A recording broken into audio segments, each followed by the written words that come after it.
Et alors, on n'est pas en train de faire du shopping? Bah c'est Black Friday. Ah, Black Friday.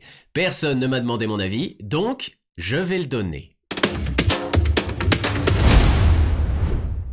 Voilà encore une bien belle invention de nos amis ricains, qui, non contents d'être dingos, adorent se faire miquer. Black Friday, c'est l'apothéose de la trilogie de novembre. Halloween, Thanksgiving, Black Friday. Après avoir favorisé le diabète des enfants, le cholestérol des parents, il est temps de faire une activité en famille. La banqueroute. Et pour que ça marche, tout est mis en scène comme dans un film hollywoodien. Au beau milieu de la guerre des prix, il part à l'assaut des meilleures promos et des offres canons.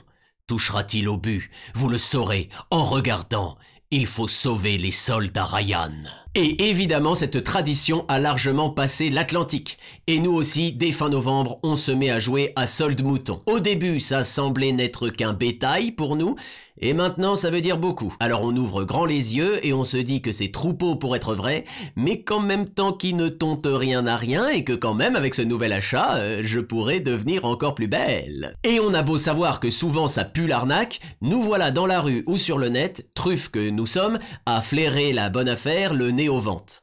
Quitte à finir par renifler la moindre réduc. Parce qu'il faut avouer que pour dévaliser nos caisses, ce Black Friday est fort bien pensé. Au beau milieu de novembre, à seulement un mois de Noël, on a seulement 24 heures pour faire les meilleures affaires. Dans la panique, on se lance donc dans les grandes courses. À vos marques, prêt, feu, portez. Sauf que dans ce sprint-là, ceux qui réussissent à s'en mettre plein les poches, c'est les marchands. Ceux-là même qui n'hésitent pas à nous pousser sans cesse à l'achat. L'achat de jouets, l'achat de vêtements, l'achat de bijoux, bref, c'est de l'acharnement. Et cette manière toujours plus vicieuse et effrayante de présenter la consommation comme une arme de distraction massive et de nous pousser à bourrer nos armoires et à remplir nos placards, ça devient du tiroirisme. 80% des vêtements achetés lors de Black Friday ne seront portés qu'une seule fois.